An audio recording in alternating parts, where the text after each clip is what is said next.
Convidamos o juiz de direito do Tribunal de Justiça de Minas Gerais, Maurício Ferreira Cunha.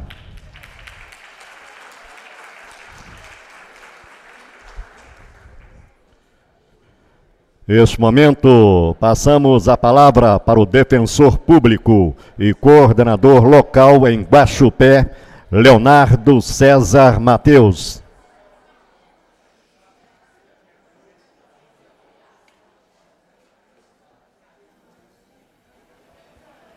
Bom dia a todos presentes. É uma satisfação muito grande estar aqui, participando desse primeiro congresso da Defensoria Pública do Estado de Minas Gerais. Gostaria de agradecer e parabenizar a doutora Cristiane pela organização do congresso e pela confiança a mim depositada. Gostaria também de agradecer o professor, meu professor e amigo de processo civil, doutor Maurício Ferreira Cunha, que é juiz de Direito do Tribunal de Justiça de Minas Gerais, mestre em Direito Processual Civil pela PUC Campinas, doutor em Direito Processual pela PUC Campinas, professor dos cursos de graduação e pós-graduação Lato Sensu da PUC Minas e professor de Direito Processual Civil do Complexo de Ensino Renato Saraiva, membro do IBDP. É uma honra, uma satisfação tê-lo aqui, não só pela palestra em si, mas pelo tema que relevante e disseminando esse novo paradigma, essa nova cultura que se tenta implantar de pacificação social. Então, receba, pois, as minhas homenagens e passo a bola para o senhor.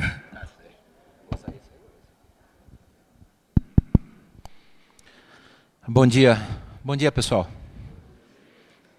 Bom dia, gente, tudo bem? Então tá joia, muito obrigado, antes de mais nada, pela paciência, pela compreensão aí de todos, né, de estarem aqui. Já estamos aí no segundo dia do evento, né, caminhando aí para a parte final. Queria fazer alguns agradecimentos especiais logo de início. Primeiro ao meu amigo Leonardo, pelo convite, né, pela possibilidade de vir aqui conversar com vocês, com um tema, ou melhor dizendo, a respeito de um tema que me é muito caro, que é justamente o novo Código de Processo Civil, mais especificamente a mediação e a conciliação. Leonardo, tenho certeza, me convidou mais pela amizade do que por qualquer atributo técnico que eventualmente eu tenha. O agradecimento é extensivo também à doutora Ellen Caires, que desde os nossos primeiros contatos me atendeu muito bem, foi de uma simpatia, de uma educação ímpar, aliás, como sempre foi com todos os defensores públicos com quem eu atuei. Se tem uma instituição que eu prezo, se tem uma instituição que eu dissemino onde quer que eu vá, essa instituição, sem qualquer tipo de demagogia, e eu não preciso disso, é a Defensoria Pública. E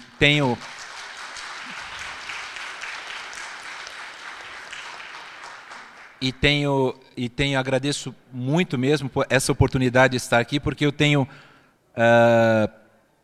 condições de afirmar, uma vez que atuo na magistratura mineira há 18 anos.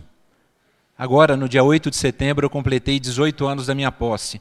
E hoje os meus grandes e melhores amigos que eu trago ao longo desse exercício da judicatura são defensores públicos. Seja da minha linda Areado, onde eu tive o prazer de conhecer a minha linda, querida mulher da minha vida, que é a minha esposa, a quem eu agradeço imensamente também por estar aqui.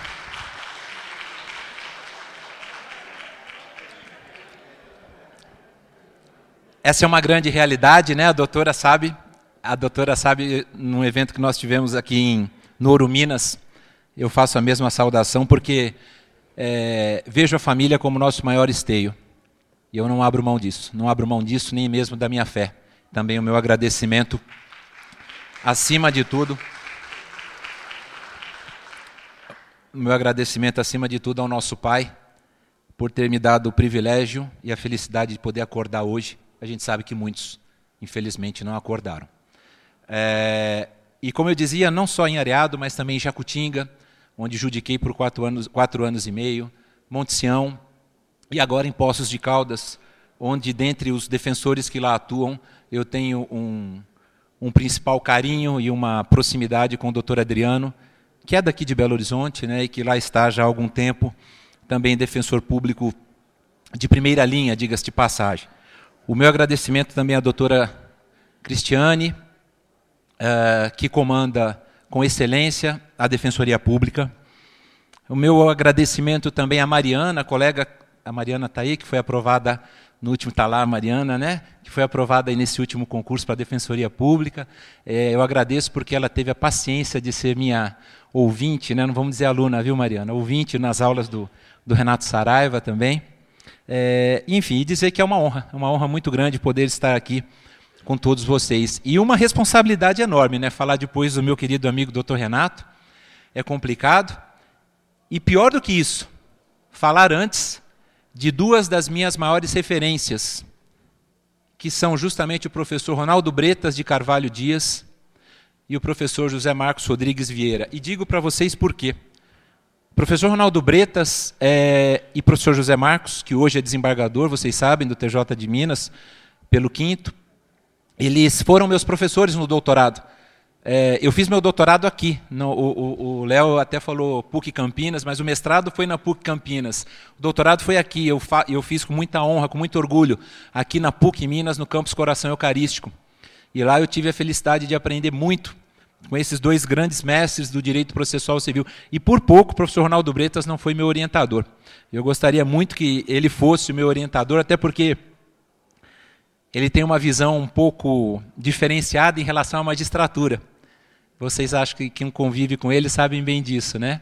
E eu ia tentar justamente fazer virar esse disco, né? Mas, enfim, acabou não dando certo e eu também tive um outro orientador, perdão, que foi o professor Fernando Horta Tavares, também um baita de um professor processualista. Enfim, eu me sinto em casa. Em Belo Horizonte eu me sinto literalmente em casa. E eu vou pedir licença, depois dos agradecimentos, pessoal, para poder falar embaixo. Pode ser? Não tem problema para vocês? Não? Prefiro falar em pé, andando. Não sou descendente de italianos, né, mas eu gosto de me mexer, de andar, enfim. Acho que eu me sinto melhor. Léo, peço licença, viu? E desculpa. Pode deixar aceso se quiser, viu? Não tem problema. Até melhor para eu ver todo mundo. Não sei se não atrapalhar. Tá bom assim, né? Tá bom, né, pessoal? Bom, gente, vamos lá então. Vamos bater um papinho sobre esse nosso novo Código de Processo Civil. Eu preparei vários slides para vocês. Acho, não tenho certeza, porque essa noite foram só 3 horas de sono. Então o sono está me traindo um pouquinho, o cansaço está me traindo por conta de uma virose que, sabe, nessa mudança de tempo agora, esse sol muito forte, essa temperatura alta, me deu uma virose muito forte, eu ainda estou me recuperando. Mas, salvo engano, eu preparei uns 70 slides. E nós vamos até as 2h30 da tarde, eu não sei se falaram.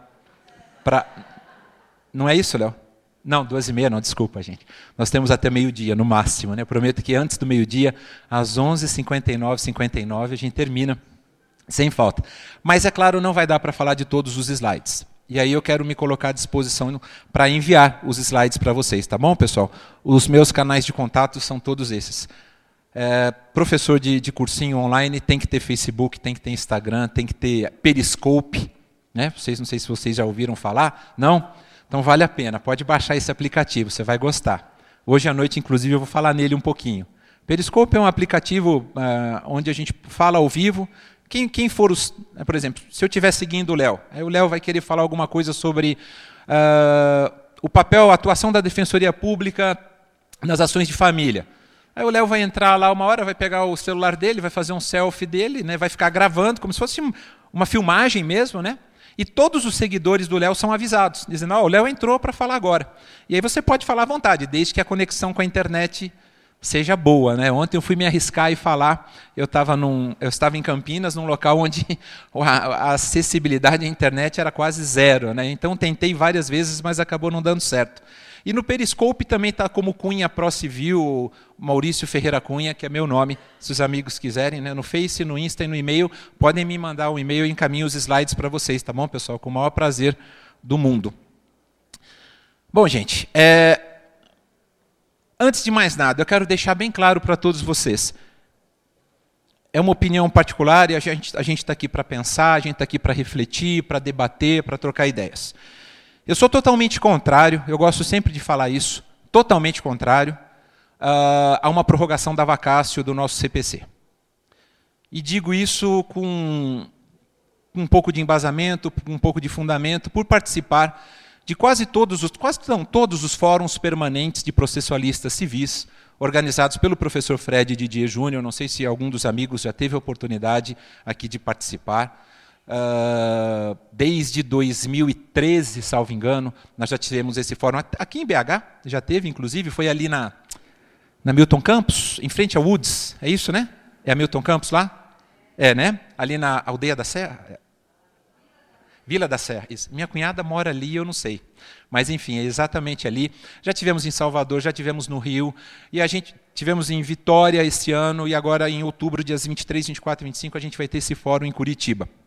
Desde o início, o professor Fred Didier Júnior nos convidou, e eu tenho o maior prazer de participar, e a gente está sempre debatendo o novo CPC, principalmente depois que o professor Fred Didier Júnior acabou entrando no trabalho de redação em razão de um dos membros, né, da comissão, um dos membros da Câmara ser o deputado estadual Sérgio Barradas, né, que é, evidentemente, do estado da Bahia, chamou o professor Fred por conta disso. E nesses fóruns permanentes a gente discute, a gente falou assim, por que prorrogar vacácio? De onde tiraram isso? Por que o ministro Gilmar Mendes e o ministro Dias Toffoli, do nada, quer dizer, do nada para nós, né? Porque a gente sabe que não tem do nada aí, né? Ninguém dá um abraço sem dar uma punhalada, principalmente vindo deles, com todo o respeito que eles merecem, ou seja, quase nenhum. Mas essa é uma grande realidade, né? E nesse aspecto, eu não estou falando em questão técnica, por gentileza, não misturem, por favor.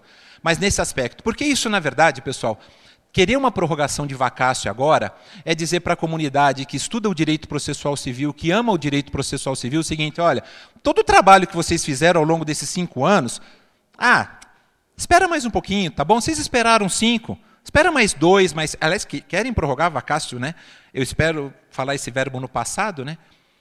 Queriam prorrogar a vacácio por 3 anos, né? Já baixaram para 2, agora já está em 1, e a gente espera que no dia 18 de março de 2016, respeitadas as regras de direito intertemporal, nós tenhamos o nosso novo CPC em vigência. Porque os argumentos utilizados por esses 2 ministros do Supremo Tribunal Federal que eu mencionei para vocês são argumentos falaciosos, são argumentos mentirosos, né? A justificativa qual é? Acho que vocês sabem, né? O juízo de admissibilidade do RESP e do RESTRE agora vai ser feito pelos tribunais superiores. Pô, mas onde eles estavam nos últimos 5 anos? Marte, Júpiter, Vênus, Saturno? Isso já se discute desde... Oi? Pois é, acho que em Marte, porque pelo menos eles tinham água para beber e sobreviver, né, para poder estarem aí hoje. Mas eu acho um absurdo ouvir falar isso agora. Isso vai dar mais trabalho, nós somos em 11 na corte, no STJ nós somos no mínimo 33, e vai ser sempre 33, porque não tem nem verba orçamentária para ser mais do que 33 no STJ. Eles já sabiam disso há muito tempo. Para vocês terem uma ideia, né, por que eu estou falando tudo isso? O meu primeiro item para conversar com vocês é um histórico legislativo rápido, muito rápido mesmo.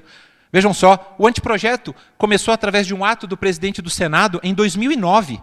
Para com isso, gente, nós estamos em 2015.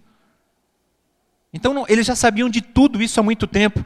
Comissão de juristas, presidida pelo ministro Luiz Fux, a professora Tereza Arruda Alvim Vamber foi a relatora geral, constituíram aquela comissão de 12 notáveis juristas, dentre eles 2 mineiros, vocês sabem disso, né?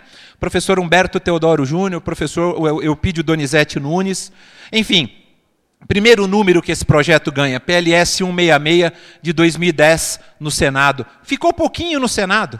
Começou no Senado e ficou um pouquinho, já foi para a Câmara. E aí eu pergunto para vocês, vocês sabem por que o nosso novo CPC começou lá no Senado? E por que começou a ser debatido em 2009? Final de 2009, começo de 2010? Alguém tem uma ideia, alguma ideia a respeito disso?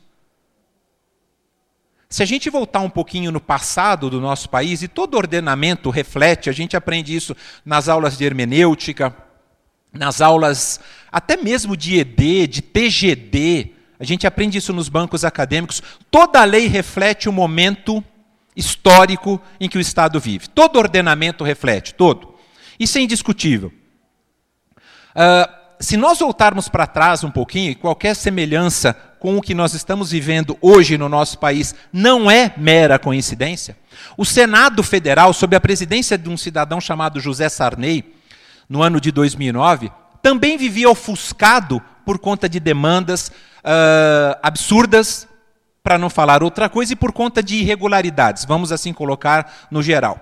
Para tirar um pouquinho o foco do Senado Federal, essa é a grande realidade, o ministro Luiz Fux, que era ministro do Superior Tribunal de Justiça, vocês sabem muito bem, e que nunca escondeu de ninguém, que sempre teve um sonho de ir para o Supremo Tribunal Federal, entendeu que era uma oportunidade, e ele nunca escondeu isso, não. Isso que eu estou falando para vocês é público. Eu admiro demais o ministro Luiz Fux, que é juiz de carreira, é juiz de piso, claro que chegou onde chegou, porque tem os seus méritos técnicos também, não foi só por questões políticas, mas a gente não vai dizer que não tem questão política, porque quem é hipócrita de dizer que não tem questão política, principalmente dentro do Poder Judiciário, do qual eu faço parte, né? O que aconteceu? Numa proximidade muito grande com o presidente do Senado, então José Sarney, falou assim, vamos tirar um pouquinho o foco, vamos parar de colocar o Senado Federal nas manchetes do Jornal Nacional, principalmente, né? Faz o seguinte, olha, de quando é o nosso último CPC? O nosso atual CPC é de 73, tá certo? Antes do de 73, era o de 39. Façam as contas. 73 para 39, quantos anos dá aí? 34? É isso? É isso, né? 34. Peguem 73, joguem mais 34. 2014, mais ou menos, não é isso? 73, mais 34, 2017.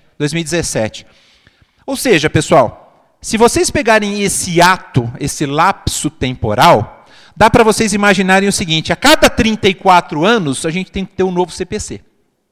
Basicamente isso, basicamente. E o que o ministro Luiz Fux falou? Olha, Sarney, vamos desviar o foco, a gente vem com um projeto aí do novo CPC, tira um pouquinho a manchete do Senado Federal e vamos trabalhar, você me ajuda depois eu ir para o STF. Você me ajuda depois eu ir para o Supremo Tribunal Federal. E vocês sabem que é assim. A escolha de ministros do STF e do STJ é uma vergonha no nosso país, né? É vergonhoso, para não dizer o mais. Com todo respeito, vide a escolha do ministro Dias Toffoli, né, que, na minha opinião, de todos eles, tecnicamente, né, eu não vim aqui para tirar pedra em ninguém, não, mas é o menos capacitado, tecnicamente, para poder exercer o cargo de tamanha importância na mais alta corte do nosso país. Bom, dito e feito, né, o ministro Luiz Fux alcançou o Supremo Tribunal Federal. Gosto dos votos dele, deixar bem claro isso aqui também. É muito bem assessorado, tem uma assessoria muito boa, mas conseguiu tirar o foco do Senado Federal. Depois do Senado, PLS 166 de 2010, ficou um pouquinho lá, foi para a Câmara, e na Câmara, pessoal, ficou 3 anos e meio, quase 4 anos. Até nós termos, no final do ano passado, eu queria muito que vocês acompanhassem, essa evolução histórica é importantíssima para a gente compreender a mens legis. A gente costuma falar de mens legis ou mens legislatórios, e a gente nem lê exposição de motivos do CPC.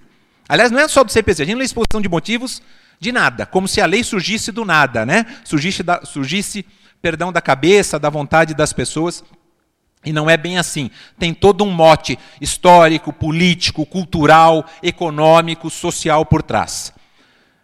Foi para o Senado Federal, senador Vital do Rego, que, coincidentemente também, logo após a votação final, no final do ano passado, dia 17 de dezembro de 2014 no Senado, o senador Vital do Rego se tornou o quê? Vocês sabem, né?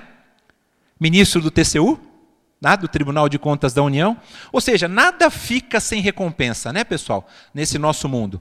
Mas, enfim, por quê? Foi aprovado muito rápido no Senado. No final do ano passado, nós tivemos aliás, o último evento desse fórum permanente, do professor Fred Didier Júnior, foi aqui em Belo Horizonte, no final do ano passado, e a gente estava comentando isso. Poxa, já voltou para o Senado. Será que o senador Vital do Rego vai imprimir celeridade para aprovar o nosso novo CPC ainda em 2014 no Senado? Porque se ele fizer isso, só falta a sanção presidencial. Teve gente, só para vocês terem uma ideia, teve gente que estava viajando no final do ano para o exterior, né, para aproveitar as férias, falou, não vou ficar aqui, porque vai que aprova. Já tinha livro no prelo, nas editoras, não é? E não queria perder dinheiro, né, doutora? Não queria, enfim, muita gente acabou cancelando os seus compromissos por conta disso, culpa do senador Vital do Rego.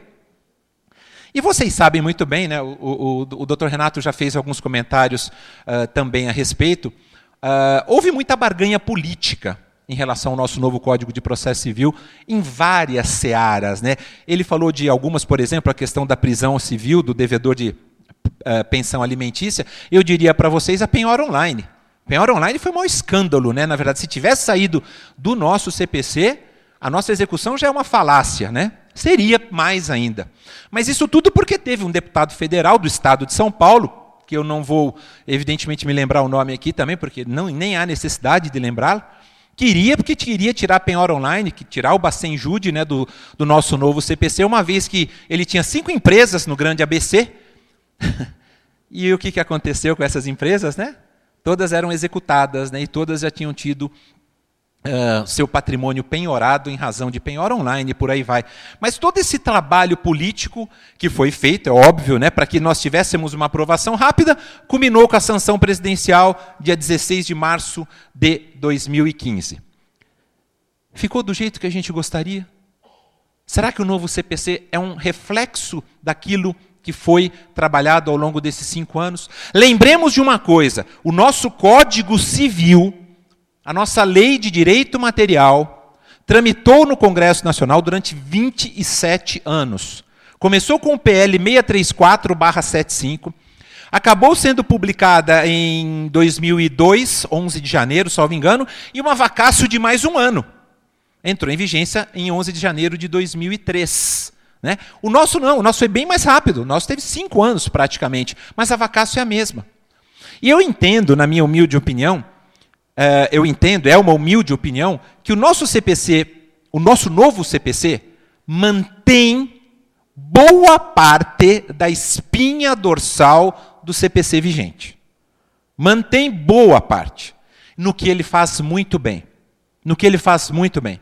O nosso CPC vigente, o de 73, o nosso código busaidiano, como a gente costuma dizer, tem vícios, mas tem inúmeras virtudes. E todas as reformas pontuais que nós tivemos, principalmente desde 1994, com a inserção da tutela antecipada, que para mim foi a maior e melhor mudança que nós tivemos, todas essas reformas pontuais foram, obviamente, objetivando sempre o quê, pessoal? Celeridade, efetividade, seja lá o que isso signifique para todos nós. Quando a gente fala de efetividade, é só lembrar das reformas no processo de execução, da fase do sincretismo 2005 e 2006, por exemplo. Dava para aproveitar o CPC de 73? Dava. Aproveita e vai fazendo mais reformas pontuais. Optou-se, porém, por um novo código, ou seja, a gente vai ter uma nova legislação em razão de todo esse contexto que eu mencionei para vocês. Maravilha, Maurício. Então esse é o histórico legislativo que eu queria trazer para vocês. Como é que está a estrutura do novo CPC? A gente não tem o hábito, pessoal, de abrir índice, de ler exposição de motivos. É muito importante a gente saber. O nosso CPC vigente tem 5 livros. Processo de conhecimento, processo de execução, processo cautelar, procedimentos especiais e aquele livro final com as disposições finais, né, e complementares. O novo CPC tem o dobro de livros. Tem 10.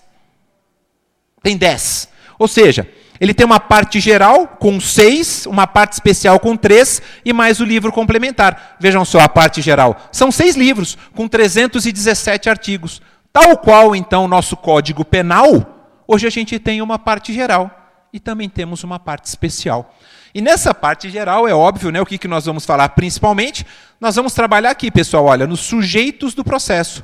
Né? Nós vamos trabalhar um pouquinho aqui no artigo 70 até o 187, quando eu falar do conciliador e do mediador. Na parte especial são 3 livros, só para vocês terem uma ideia também, maior número de artigos, é claro, no livro que trata do processo de conhecimento e cumprimento de sentença, né? Detalhe, nós não temos mais o processo de execução autônomo de título judicial, apenas para título extrajudicial, ele remanesce, e também os recursos ficaram para o finalzinho, né? Tadinho dos recursos, né? Os processos nos tribunais e os meios de impugnação das decisões judiciais. Mas aí eu pergunto para vocês, vocês acham que tudo isso foi feito aleatoriamente ou tem alguma razão de ser, pessoal? Essa divisão, essa distribuição, principalmente na parte especial, foi feita aleatoriamente ou tem alguma razão de ser? Por exemplo, você deixar os recursos para o final, tem alguma razão de ser? Tem todas as razões de ser. Vocês podem me dar uma? Por que eu deixo recursos para o final? Vou dar um outro exemplo. Melhor dizendo, por que o nosso novo CPC começa falando de uma base principiológica nos seus 12 primeiros artigos? Vou dar um outro exemplo. Por que a nossa Constituição Federal é chamada de Constituição Cidadã?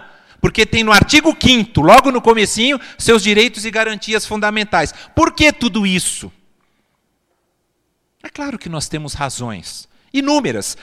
Recursos, ao final, é justamente pelo fato de que a ideia é que a gente não os utilize, para que a gente não os use na prática, efetivamente. O nosso novo CPC acaba com uma série de jurisprudências defensivas. Vocês sabem disso? Várias jurisprudências defensivas. Por exemplo, a súmula 115 do Superior Tribunal de Justiça, ela é jogada praticamente no lixo. O que diz essa súmula? Recurso especial que chegar aqui no STJ, vocês lembram? Sem procuração, é considerado recurso o quê? Inexistente. Gente, recurso inexistente é a mesma coisa que um nada jurídico. Já diz a professora Teresa Rudalvin Vamber. Então, o novo CPC, ele tem toda essa estrutura que eu estou mostrando para vocês, para dizer, a ênfase, na verdade, é o seguinte, quando a gente tiver que trabalhar com a parte especial, é isso aqui, nós vamos trabalhar com esses dois itens aqui. Vamos pegar um pouquinho ainda do narra mihi factum da abutibius, que os romanos diziam, né? Dá-me os fatos e eu te dou o direito. Vamos dar efetividade a isso. E quando não se tratar de título judicial, mas sim de título extrajudicial, vamos trabalhar com a base da execução, do processo de execução autônomo. Deixa para usar os recursos das últimas circunstâncias. Pessoal, todos os números inseridos num ordenamento para a redação de um determinado dispositivo têm uma razão de ser. A gente precisa pensar nisso. Vocês querem um outro exemplo? Peguem a Constituição Federal e lembrem-se do artigo 100. O que fala o artigo 100? É o artigo que regulamenta o que na Constituição Federal? Os precatórios? Não é verdade? Tem um número enorme de parágrafos. Por que ele está ali? É um número cabalístico, Maurício. Pensaram na Madonna, né, na Cabala. Não é nada disso. Tem uma razão de ser, é óbvio que tem. Tudo tem. E por que eu estou falando isso, pessoal? Além do livro complementar, né, que é o finalzinho, com as normas também de direito intertemporal, porque talvez essa seja, na minha humilde opinião, uma das mudanças mais significativas que a gente tem no nosso novo ordenamento. A base principiológica. Aí vocês vão falar assim, mas Maurício, o novo CPC está repetindo um monte de princípios que já estão na Constituição. Vocês concordam ou não? Fundamentação das decisões judiciais, está repetida. Princípio da publicidade, está repetido. Duração razoável do processo, está repetido. Contraditório, está repetido. Publicidade, está repetido. Por quê? Vocês sabem? Porque o legislador quer justamente dizer o seguinte, já passou da hora de a gente dar um puxão de orelha no operador do direito. A gente faz poucas caras para os princípios. A gente não entende o significado até hoje, e vai demorar porque é uma questão cultural. A gente não entende o significado de uma base principiológica. E o novo CPC falou assim, o professor Fred Didi é muito claro nisso, ele fala assim, Maurício, por mais que o operador do direito vá reclamar que a gente transcreveu um dispositivo da Constituição para o novo CPC, é importante que ele saiba que ele precisa aplicar na prática esse princípio. Gente, processo, e eu vou falar processo no sentido lato, processo que tramita sem obediência à base principiológica é a mesma coisa que você construir um prédio sem qualquer tipo de alicerce. Pode ser a analogia mais pueril que eu poderia fazer, mas essa que é a grande verdade. Se eu tiver um processo que não obedeça, por exemplo, o princípio do contraditório e da ampla defesa, ele está fadado ao quê, pessoal? Fadado ao quê? A nulidade. Nulidade absoluta, plena, ipso iure. Se eu pegar algum processo que tramite sem respeito e ele não tenha nenhum ato que deva tramitar em segredo de justiça, que não respeite ao princípio da publicidade. Se eu não tenho publicidade dos atos processuais, o processo é nulo. Se eu não tenho decisão fundamentada, isso me toca muito. Tanto é que agora o artigo 489, parágrafo 1º, diz o seguinte: não será considerada fundamentada a decisão que o novo CPC vai dizer o que é uma decisão não fundamentada. Não vai ser mais o STJ nem o STF, que até hoje admitem a famosa fundamentação per relationem, que é uma vergonha, que é um Ctrl-C, Ctrl-V, um cola-copia, sem qualquer escrúpulo. Vocês sabem o que é a fundamentação per relationem, não é? Todo mundo sabe. O novo CPC agora diz textualmente, 489, parágrafo 1º, não será considerada fundamentada a decisão que... A grande verdade, pessoal, é que os princípios foram jogados no lixo. E quando a gente joga princípios no lixo, fazendo uma analogia que um professor fazia nos bancos acadêmicos, eu sou formado pela Católica, mas em Santos, eu sou paulista de nascimento, ele dizia o seguinte: os princípios para o direito são basicamente como os princípios que os nossos pais nos ensinam. Olha que interessante.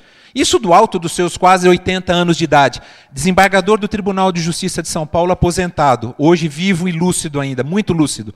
Ele dizia assim, ó, se o pai e a mãe nos ensinam, a respeitar o próximo, a ser educado, a ser cordial, a fazer as coisas certas, é porque tem uma razão de ser, porque a sua vida vai ser linear. A sua vida, ainda que os outros não sejam, você vai estar fazendo a sua parte e contribuindo para uma vida linear. Faça uma analogia, traga isso para o processo. Se você começa com uma petição inicial, distribuída, que preenche os requisitos, do 282, atual 319, determina a citação da parte ré para querendo apresentar resposta, ela vem e apresenta, junta documentos, e você não dá vista para o autor em réplica para se manifestar sobre esses documentos, você já ofendeu o princípio do contraditório, da ampla defesa, devido processo legal substancial, ou seja, você não tem processo linear. Então você desrespeitou princípios na vida real, você não tem vida linear. Você desrespeitou princípios na vida processual, você não tem processo linear. É simples, é básico. E vou dizer para vocês, é muito diferente, pessoal, isso é muito importante, é muito diferente você falar de princípios quando você olha para o processo civil, com todo respeito àqueles que gostam do processo penal, e dos que olham para o processo penal. O processo penal, basicamente, se baseia no pas de nullité sans griffe, né? Não tem nulidade se não tiver prejuízo, basicamente. O processo civil é completamente diferente. Tanto que a gente estuda TGP, né, pessoal, nos bancos acadêmicos. E logo em seguida, normalmente, o professor que dá TGP, ele já dá processo civil 1, processo civil 2. A gente precisa entender que essa ênfase à base principiológica decorre de uma deficiência nossa, de não compreendermos o que são os princípios e de não aplicarmos na prática. E eu, como juiz, me incluo, pessoal. Eu me incluo. Por quê? Só para vocês terem uma ideia. E é importante, que eu tenho certeza que isso vai despertar vocês agora. Se vocês estão com soninho, isso vai despertar. Eu chego em Poços de Caldas há 10 anos, eu já estou lá há 10 anos, e me deparo com uma decisão deferindo liminar, doutora, no seguinte sentido. No corpo da inicial, vocês vão ficar bege, literalmente. Presentes o fumus boniuris e o periculum in mora, defiro a liminar. Tem fundamentação aí? Pois bem, o mesmo colega ou a mesma colega, né, eu vou usar nos ambos os sexos para não ficar claro quem é que fez isso. O mesmo colega ou a mesma colega, um mês depois, e por acaso eu estava no fórum, lá os juizados especiais, eu sou titular de vara de juizados, não funciona no mesmo prédio do fórum, isso é um ponto extremamente positivo, a gente funciona numa outra sede, eu estou lá no fórum, e por acaso eu estava no balcão dessa secretaria conversando com outro colega. E aí tinha um servidor mexendo nos autos, tinha um deferimento, do mesmo juiz ou da mesma juíza, um deferimento da liminar, só que agora já estava, por questão de economia processual, assim deferido, pessoal. Presentes o F.B.J. E o PIN. PIN é lindo, né? P.I.M. Defiro a liminar. Ora, Parece-me que o artigo 93, inciso 9 da Constituição foi jogado fora também, não é? Por isso que nós precisamos reforçar e falar, senhores juízes, os senhores precisam saber fundamentar, viu? Fundamentar é justificar racionalmente, já diz o professor Luiz Guilherme Marinoni. Justificar racionalmente é enfrentar todos os argumentos, todos. Não são aqueles que interessam para o decisório. Juiz que faz isso é juiz que não quer trabalhar, com todo o respeito. E eu me sinto muito à vontade de dizer isso, eu falo isso de cara limpa. Porque quem vê minha sentença sabe, eu não deixo escapar nada, por mais errado que eu esteja. Mas é obrigação minha dar uma satisfação para o jurisdicionado. Analisar todos os itens que ele mencionou. E o novo CPC dá um puxão de orelha nesse sentido, não é? Começamos semana passada. A escola judicial... Não, eu agradeço muito.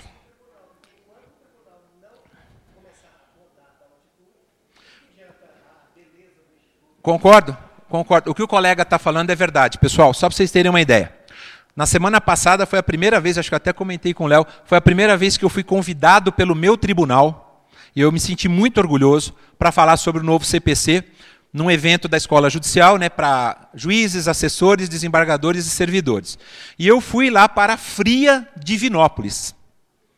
Lá é muito frio. 38 graus na sombra, né? Estava lá que eu peguei a virose, inclusive.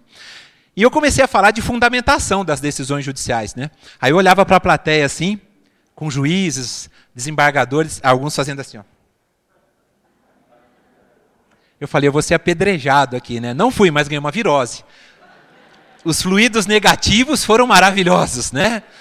Ainda bem que eu estava com o meu tercinho de Fátima no bolso, que eu não deixo de andar não ando sem ele, e que me ajudou. Mas vocês precisam ver a reação, por isso que o colega está falando faz todo sentido. Eu falei, ó, o 489, parágrafo 1º, inciso 4º, vocês podem anotar esse dispositivo e depois darem uma olhadinha, que foi extremamente combatido pela nossa AMB, pela Associação dos Magistrados Brasileiros, que é uma vergonha. É uma vergonha, porque a AMB usou o seguinte argumento, nossa, se tiver que fundamentar tudo agora, o juiz não vai trabalhar. Ué, gente, e o jurisdicionado? Você prestou um concurso público, você serve ao público, você é servidor público. Acabou, não tem essa. Mas, enfim, aí é uma outra discussão, né, pessoal? Para a gente falar um pouquinho mais, talvez numa outra oportunidade, eu teria o maior prazer de falar para vocês. E me sinto muito à vontade, pessoal, porque foi o tema da minha dissertação de mestrado. Eu falei de fundamentação das decisões judiciais. Base principiológica. Tá aí, ó. A gente vai ter que respeitar princípios. A conciliação e a mediação vão entrar aqui. Vocês vão ver o artigo 3º. Volto a dizer, a base principiológica está nos artigos 1º a 12. Olha lá, o processo civil será ordenado, disciplinado, vai ter que ser interpretado conforme valores, conforme normas fundamentais. São os princípios. Melhor obra sobre princípios que existe no mercado, pessoal, se vocês puderem, leiam. É uma obra fininha. Tem gente que não gosta da leitura. Eu acho fantástica. É leitura para você começar sei lá, pegue um dia que você esteja tranquilo, começar de manhã, você termina à tarde. Fácil, é um livrinho fininho. Teoria dos Princípios, Humberto Ávila. Para mim é obra clássica, melhor obra de princípios do mercado nacional. Indiscutível. O professor Humberto Ávila é professor titular da Universidade de São Paulo, gaúcho, acho que vocês sabem disso. Teoria dos Princípios, editora Malheiros, salvo engano, está se a memória não me trair, 16ª edição. Vocês vão adorar. E aí, ali a gente entende o que são os princípios. Bom, fica clara a intenção do legislador, pessoal, quando ele coloca no artigo 1º essa necessidade de que o novo texto seja ordenado, disciplinado, de acordo com o modelo constitucional. O professor Cássio Scarpinella Bueno, eu conversava até com o Léo, diz assim, ó, não precisava ter isso não, porque já existe força normativa da Constituição. Aí eu ouso humildemente discordar do professor Cássio Scarpinella Bueno. Porque consta da Constituição todos os princípios, e a gente não olha para eles. Todos esses que estão do 1º ao 11, não o 12, o 12 fala da ordem cronológica dos julgamentos, mas do 1º ao 11 constam todos na Constituição, e a gente não respeita. Então vamos repetir. Vocês sabem filho adolescente? Não é, doutora? Filho adolescente, você não fala uma vez?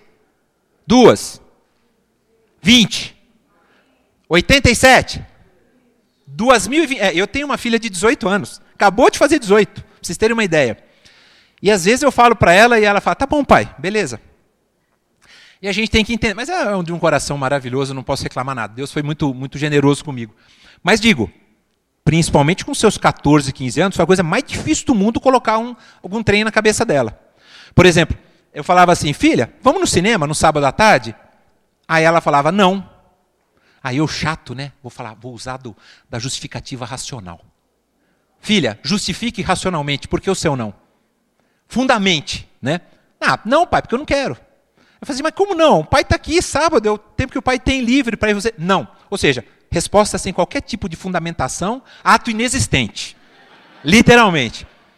Até que hoje, com 18 anos, depois de muito insistir, ela já fala, pai, acho que não, pai, vamos fazer outra coisa, vamos tomar um sorvete? Né? Ou seja, ela já vem com contra-argumentos. Isso é maravilhoso, né? Já houve uma evolução, né? Pelo menos já dá para perceber isso. A ideia é essa, é martelar, martelar, martelar em cima dos princípios para ver se um dia a gente compreende a sua essência. Eu vou tentar colocar um pouquinho mais para frente, mas só para vocês terem uma ideia. Essa aqui é uma frase, pessoal, de minha autoria, misturei um pouquinho de Humberto Ávila, de Marinoni, de Cássio e de Fred. Sem observância da imperatividade dos princípios, a norma perde sua energia fundamental. E perde. Ela perde a sua razão de ser. Por isso, está tudo lá no 1º ao 11. Mas, aí vem o que nos interessa. Pá! Aí. Artigo 3º. Olha lá, pessoal. Alguém lembra? Vocês estão percebendo? Não sei se dá para visualizar, a letra está um pouquinho pequena, pessoal. Artigo 3º. Não se excluirá da apreciação jurisdicional ameaça ou lesão ao direito. Vocês já leram isso em algum lugar? Artigo 5º, inciso. Aí já é demais, né? 35. Princípio da inafastabilidade do exercício da função jurisdicional. Tudo que chegar para o judiciário ele tem que dar uma resposta, não é? Por mais esdrúxulo que seja. O pedido é juridicamente impossível, tem que dar. A parte é ilegítima, tem que dar. Falta interesse de agir. Eu falei por acaso as 3 condições da ação, né? Segundo a teoria eclética de Lieberman. Beleza. Aí vem o parágrafo 1º, falando da arbitragem, né? Arbitragem mais uma vez reforçada. Eu faço um silêncio de propósito. Eu espero, honestamente, vocês sabem que a lei da arbitragem sofreu uma reforma recente. Mas a lei originária é de 96. E vocês sabem que quando a arbitragem surgiu, qual que era a ideia principal? Desafogar o judiciário. Vocês concordam? Vai ser mais rápido? Que mais? Além de ser mais rápido, menos formalidade, exato. Juízes árbitros, né, especializados, muito bem lembrado, meu amigo. Enfim, o que acontece com a arbitragem hoje? Não saiu do mesmo lugar. Não saiu. Eu espero, honestamente, que nós tenhamos, em relação à conciliação e mediação, um empurrão muito grande para que a gente não caia na mesma vala da arbitragem. E vou adiantar, viu, pessoal? O doutor Renato já falou muito bem. Não é novo CPC que vai fazer processo tramitar mais rápido, não. Pelo amor de Deus. O que o ministro Luiz Fux falou para o Jornal Nacional foi para enganar leigo. Que o novo CPC viria trazer uma maior celeridade aos feitos. Isso é absurdo. Nós não acreditamos nisso. O que faz feito tramitar mais rápido, o que é? Tem que ter mais juízes, tem que ter mais servidor, tem que ter impressora. Eu trabalhei em comarca sem impressora. Tem que ter papel timbrado. Até pouco tempo atrás, eu não tinha papel timbrado nos juizados. Tem que dar assessor para todos os juízes, e não só para juízes de entrância especial.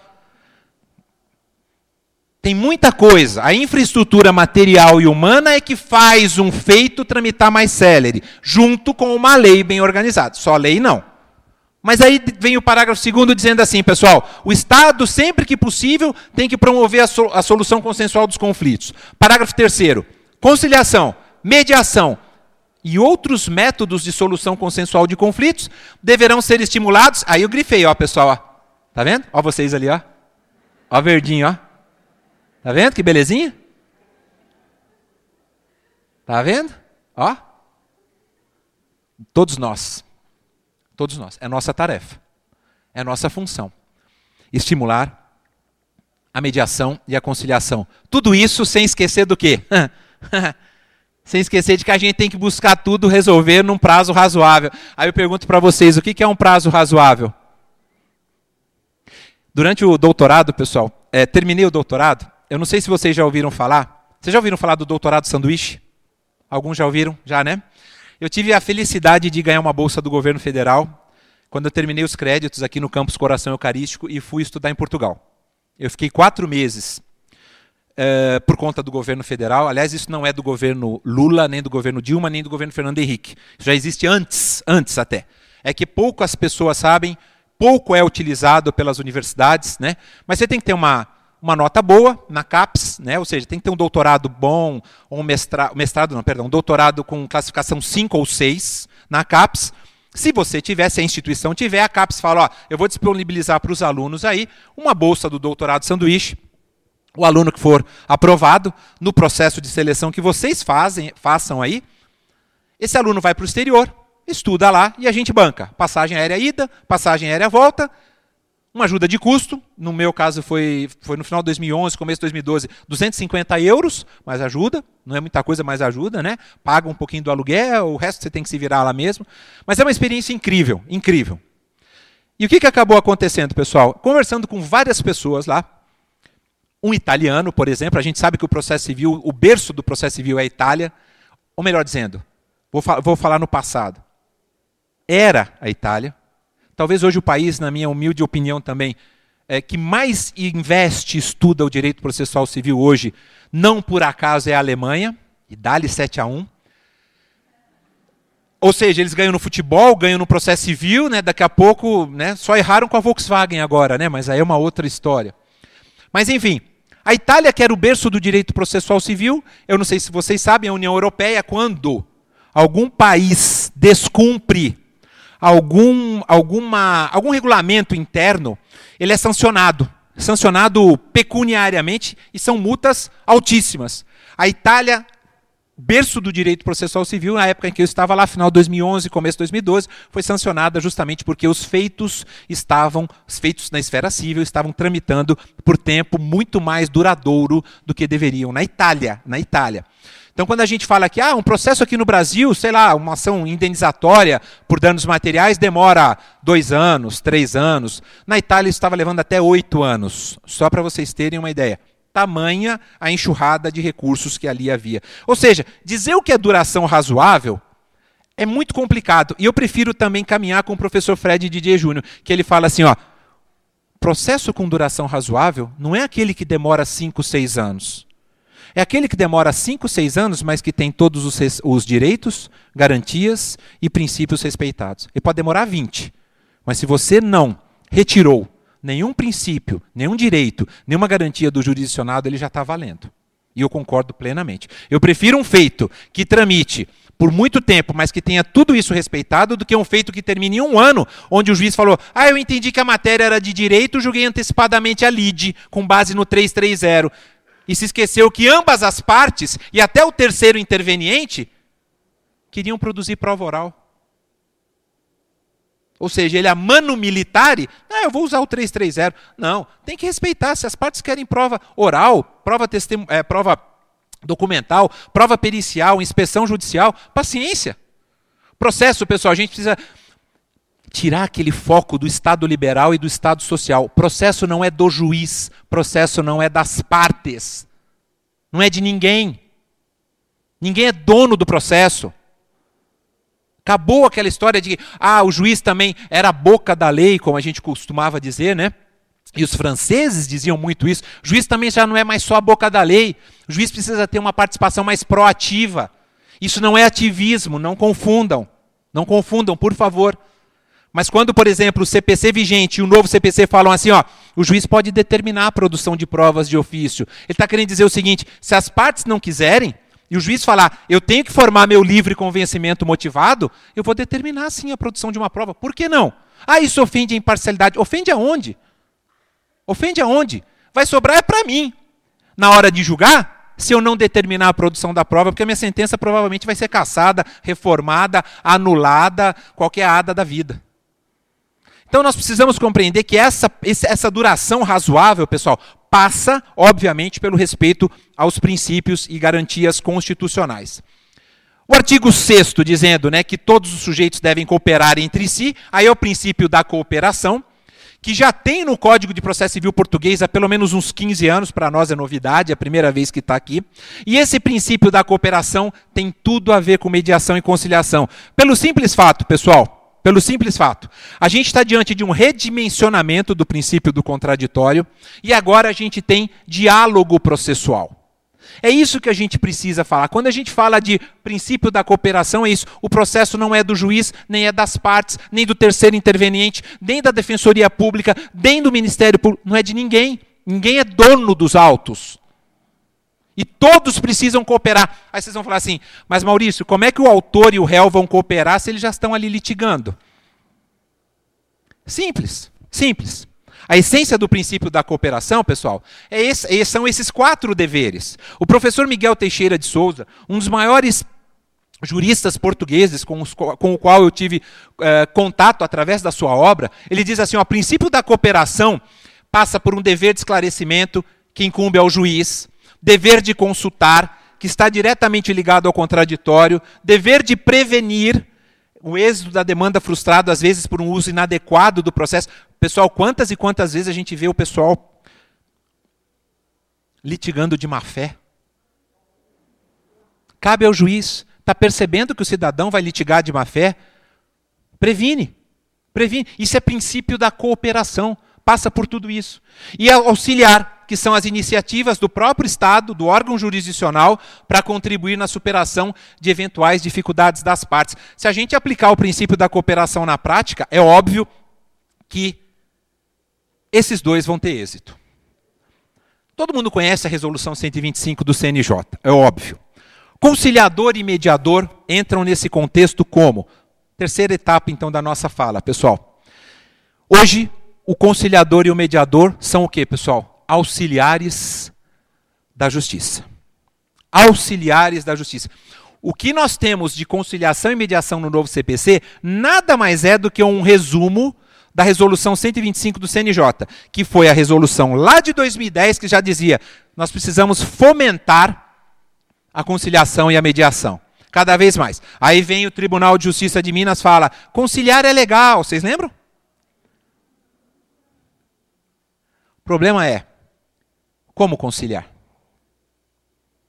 Conciliar, pessoal, antes de mais nada, e mediar também, são artes. É uma arte você conciliar e você mediar. Não adianta fazer como eu, por exemplo, quando fui aprovado no concurso aqui para a magistratura de Minas. E aí, doutora, me colocaram lá no, acho que foi no Barreiro, à época, nos juizados especiais, né? Para eu ficar vendo como eram as audiências de conciliação no juizado especial cível. Vocês conhecem o juizado do Barreiro? Conhece? Não é nenhuma crítica, mas só tinha estagiária fazendo lá as audiências de conciliação. E falando assim, né? Chegavam as partes, boa tarde, tudo bem? Tem acordo?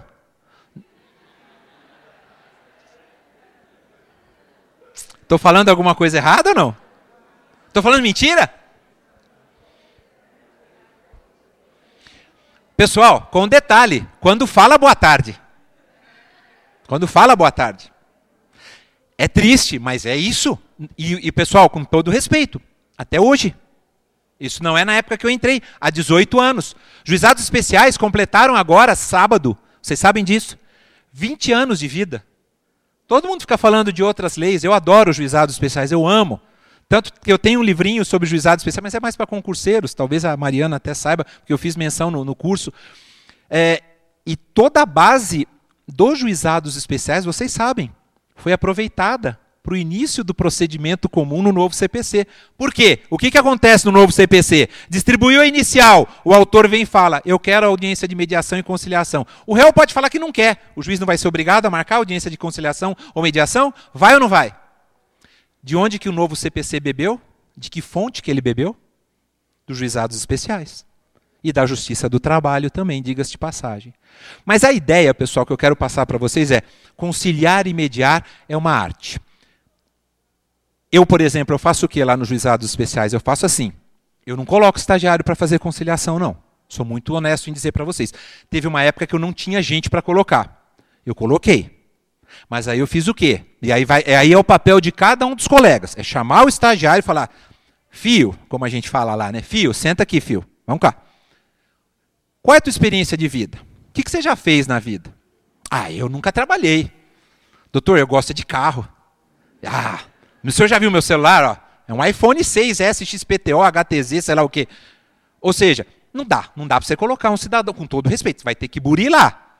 Ele pode ter um potencial enorme. Mas aí você faz também como a gente lá em Poços, e eu faço questão de ter essa proximidade, de chamar uma estagiária que fala assim, doutor, eu estudo pelo FIES. Minha mãe trabalha como merendeira numa escola e o meu pai é servente pedreiro. Eu estou fazendo direito com muito esforço. Opa, isso já me interessa. Fia, vem cá. Aí é FIA. Aí já não é mais fio, né? FIA, vem cá. E a gente vai fazendo. Tem muito mais traquejo para fazer uma conciliação, tem muito mais bagagem do que com todo respeito, né, do que aqueles que não estão compenetrados ainda com a vida, literalmente. Hoje eu tenho condições de colocar servidor para fazer conciliação. Quais são as 2 servidoras que eu coloco para fazer conciliação? E mulher, porque a mulher tem tino para isso, homem não tem paciência. Mulher é nota 1000 para fazer conciliação, na minha opinião. Gosto demais, vejo ganhos altíssimos. Eu coloquei as 2 servidoras mais experientes que eu tenho lá. As 2 já são mãe de família, uma já está quase avó agora, mas as 2, e só para vocês terem uma ideia, a gente tem um índice de conciliação de quase 70%. Eu tenho números para dar, para mostrar que vale a pena. Não é? Números. Falo isso de peito aberto. E aquela história, é conversar. Quando elas vêm aqui para Belo Horizonte para fazer aqueles treinamentos do tribunal, Léo, eu acho um barato até, né? Essas servidoras vêm para cá e falam assim, doutor, chegamos lá, falaram que era para a gente fazer assim, assim, mas nós não fazemos isso aqui em Poços de Caldas. Eu falo, continua fazendo do jeito que a gente faz aqui. Esquece BH. É porque eles vivem num mundo surreal. As instruções que eles dão aqui, chegam a falar assim, as sessões de mediação e de conciliação agora tem prazo, pessoal. Não sei se a gente vai ver. Nós vamos ter um lapso temporal em minutos. Ou seja, a sessão vai durar no máximo X minutos. Eu vou falar daqui a pouquinho quantos minutos são. Aqui em BH eles falam assim, ó, tenta a conciliação e a mediação, nem que dure 1 hora.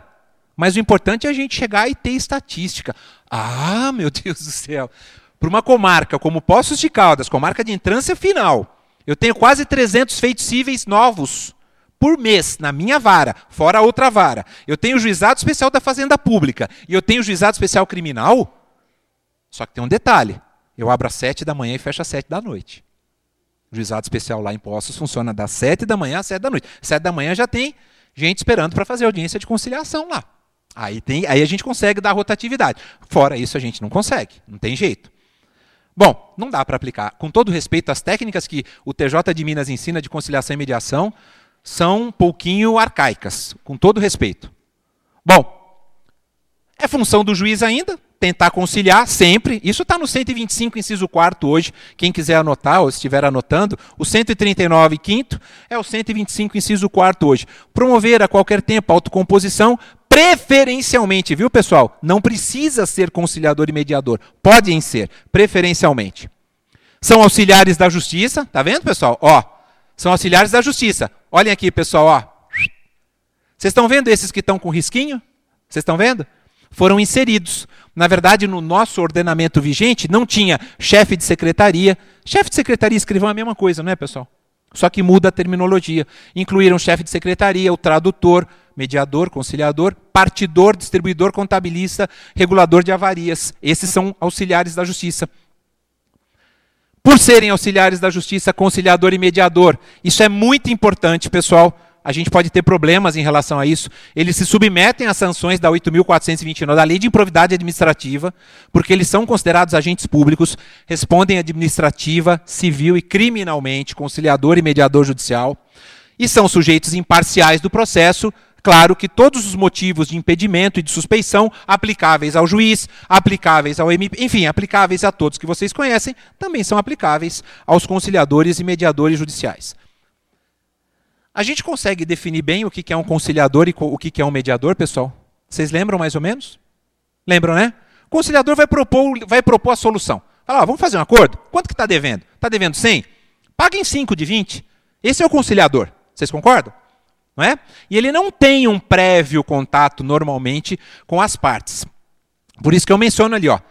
É um terceiro imparcial que vai tentar obter autocomposição. Ele tem um papel ativo e pode sugerir soluções. Mas e o mediador? Pode sugerir soluções? O que o mediador vai falar? Ele vai atacar a raiz do problema.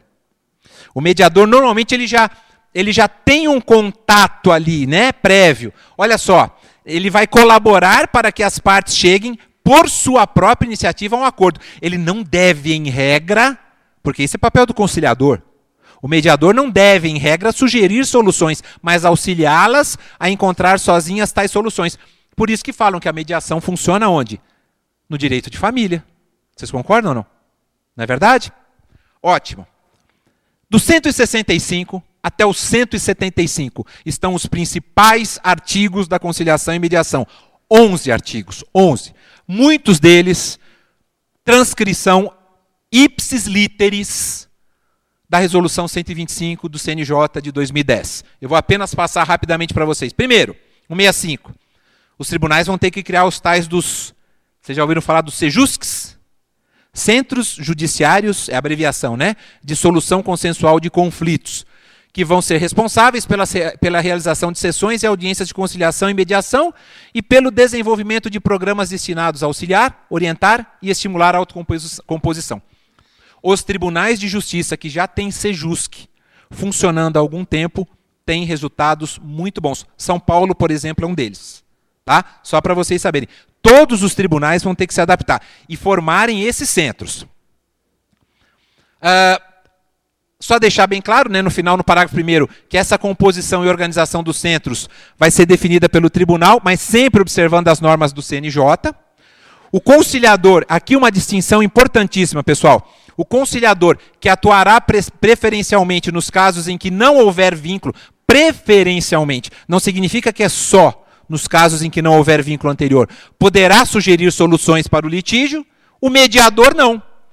Ele vai atuar preferencialmente nos casos em que haja um vínculo anterior entre as partes, como é o direito de família, por exemplo, auxiliando os interessados a compreender as questões e os interesses em conflito pelo restabelecimento da comunicação. O duro é você fazer um restabelecimento da comunicação numa mediação em que nós tenhamos traição. Tudo rimou com ão. Vocês perceberam, né? Vocês já acompanharam, na época dos bancos acadêmicos, uma mediação de um casal que não quer mais um olhar na cara do outro porque teve traição? Vocês sabem o que é isso? Bota um estagiário lá para fazer a mediação. Vai falar, tio, perdoa ela. Né? Ô tia, perdoa ele, tio. Tia, sei lá, tio, tia, sei lá. É complicado, viu, pessoal? Mediação é muito complicado e acho que vocês sabem muito bem disso, como é que funciona. Princípios que envolvem a conciliação e a mediação. A independência, a imparcialidade, a autonomia da vontade, confidencialidade, oralidade, informalidade e decisão informada. Eu destaco algumas situações para vocês aqui, pessoal. Essas três. O que é independência na conciliação e na mediação? O conciliador e o mediador atuarem de forma independente, sem qualquer espécie de pressão interna ou externa. Pessoal, lá no Fórum de Poços de Caldas é interessante isso, apenas mostrar um exemplo de pressão externa. Né? Um mediador, que era um menino do 10º período, lá da PUC, de Poços de Caldas, menino muito bom mesmo, ele foi tentar mediar um casal também, que não queria um, mas não queria mais olhar na cara do outro de forma alguma, né? E eu não sei se a mediação estava marcada para, vamos imaginar, 3 da tarde, né? Chega 1h, 1h30, chega o advogado do varão, do cônjuge varão, por exemplo, né? Chega lá e fala assim, ó, você vai fazer o seguinte, eu quero que na mediação você faça isso. Mas na hora ele já foi, já relatou para o juiz já representou no Conselho de Ética da OAB contra esse advogado, deu o maior burburinho. É o típico exemplo de pressão externa, né? Para que a mediação seguisse uma determinada linha. Isso não pode, óbvio, né? Além disso, a imparcialidade, não vai poder o conciliador ou mediador pender deliberadamente para uma das partes. E aqui um ponto importante, pessoal, ó.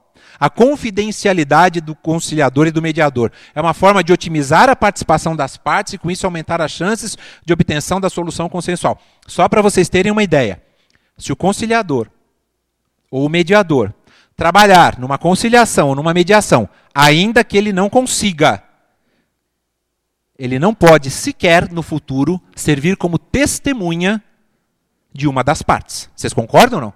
É uma questão de confidencialidade, principalmente de confidencialidade. E o novo CPC deixa bem claro isso. E essa confidencialidade, ela se estende a todas as informações produzidas, cujo teor não poderá ser utilizado para fim diverso daquele previsto por expressa deliberação das partes. Em razão do dever de sigilo, conciliador e mediador não pode divulgar nada dos fatos ou elementos oriundos. E olha que interessante, pessoal, ó. É possível usar técnicas negociais com o objetivo de proporcionar ambiente favorável à autocomposição. Técnicas negociais. Que técnicas que seriam essas, meus amigos? Vocês sabem? Que tipo de técnica? Pode um conciliador, pode um mediador, dependendo da causa, e é óbvio, vamos imaginar uma causa envolvendo direito de família, pode um mediador chamar um psicólogo para ajudar na mediação? Pode ou não? Pode chamar um psiquiatra? Um assistente social? Tudo. Essas técnicas negociais, ele pode fazer o seguinte, ao invés de fazer aquela mediação tradicional, que ele fica aqui, uma parte fica aqui, outra aqui, ele pode pegar uma mesa redonda e falar, vamos sentar todo mundo aqui em volta e vamos conversar? Vamos bater um papo? Tudo. O novo legislador não se fecha para nada. Todas as técnicas negociais são admissíveis, é óbvio, né? Claro que a livre autonomia dos interessados, isso aí não preciso nem dizer, ou seja, o que vai valer é a vontade dos interessados, né? Artigo 167. É possível termos agora, pessoal, câmaras privadas de conciliação e mediação. Lembrem-se dos tribunais de arbitragem. A gente pode ter câmaras particulares de conciliação e de mediação. Mas vocês vão ver lá na frente. Se o tribunal quiser também... Eu soube que o TJ de Minas tem intenção de fazer isso, mas quando estivermos na época de vacas gordas e não de vacas magras, né? Porque a época agora é de vacas magérrimas. De Zelle Bintin para baixo, mas muito magra. Osso puro, né? A ideia é realização permanente de concurso público, para quem quiser ser conciliador ou para quem quiser ser mediador. Nós poderemos ter câmaras privadas, está aqui. Todo mundo vai ter que estar inscrito num cadastro nacional e num cadastro do TJ ou do TRF. Então vai ter cadastro. Por que é importante cadastro, vocês sabem? De conciliador e de mediador? Cada conciliador e mediador provavelmente vai ser remunerado por ato. Para que a gente não tenha o mesmo conciliador ou o mesmo mediador trabalhando em 20 sessões, por exemplo, num dia, né, vai ter que ter um cadastro e vai ter que respeitar uma ordem deste cadastro, para que todo mundo ganhe o pão, e não somente alguns. Ah, mas as partes vão poder escolher o conciliador e mediador? Vocês chegaram a ver alguma coisa nesse respeito ou não? Chegaram a ver? Então, se vocês não viram, eu pergunto para vocês, as partes vão poder escolher o conciliador ou o mediador? O que vocês acham?